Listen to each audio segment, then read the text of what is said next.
connecter au WebDMP, ouvrez votre navigateur Internet, Mozilla Firefox ou Chrome et tapez dans la barre de recherche dmp.fr. En haut à gauche, cliquez sur Professionnel, puis Accéder au DMP. Puis vous devez vous identifier par carte CPS. N'oubliez pas de brancher le lecteur de carte à votre poste informatique ou bien vous pouvez utiliser l'application ICPS installée sur votre smartphone. C'est à ce moment-là qu'on vous demande de rentrer votre code de carte à 4 chiffres. Vous êtes maintenant connecté au WebDMP. Vous pouvez ainsi rechercher vos dossiers patients.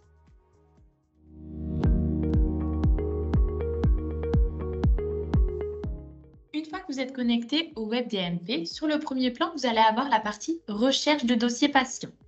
Puis sur la partie basse de l'écran, vous allez retrouver les 5 derniers dossiers que vous avez consultés. Si un petit N apparaît, c'est qu'il y a un nouveau document que vous n'avez pas encore consulté. Pour rechercher un dossier patient, vous avez 3 modes de recherche, soit par lecture de carte vitale, soit par matricule INS. L'INS, c'est l'identité nationale de santé qui permet de sécuriser l'identité du patient accompagné.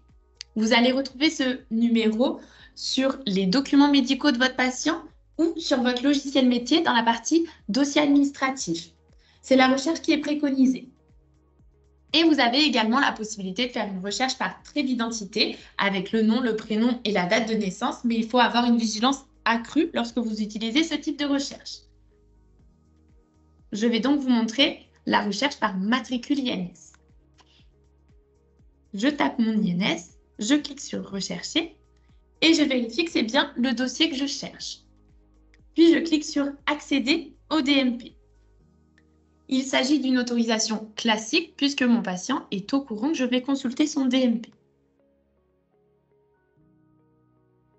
Je clique également sur « Accéder au DMP » puisque je me connecte normalement.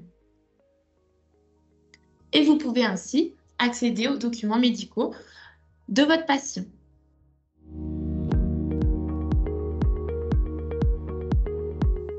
Voici la page d'accueil d'un DMP. Au centre, vous allez avoir les 5 derniers documents alimentés dans le DMP de votre patient. Sur la partie droite de l'écran, vous allez avoir les informations spécifiques à votre patient, par exemple les directives anticipées, les dons d'organes ou des informations complémentaires comme la personne à prévenir en cas d'urgence. Sur la partie gauche de l'écran, vous allez avoir des fonctionnalités en lien avec les documents, par exemple la possibilité d'ajouter un document ou bien d'accéder à la liste complète des documents du DMP. C'est ce qu'on va aller voir. Donc, la liste des documents apparaît, vous pouvez les consulter en déroulant la page ou bien vous pouvez faire des recherches par rubrique. Par exemple, si vous recherchez les comptes rendus de biologie de votre patient, vous cliquez sur biologie et vous allez voir les comptes rendus d'examen de biologie. Il y en a 8 et donc je peux accéder à ces 8 documents en cliquant sur le nom du document et accéder aux éléments.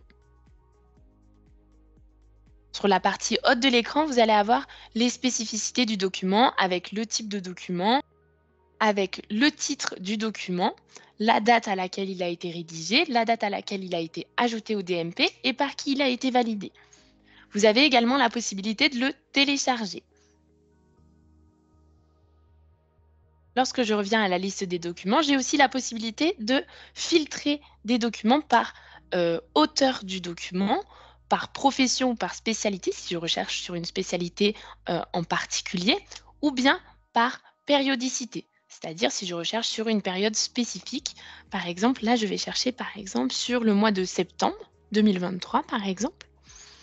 Je sélectionne la date de début, la date de fin, et je clique sur « Filtrer » pour que l'information soit prise en compte.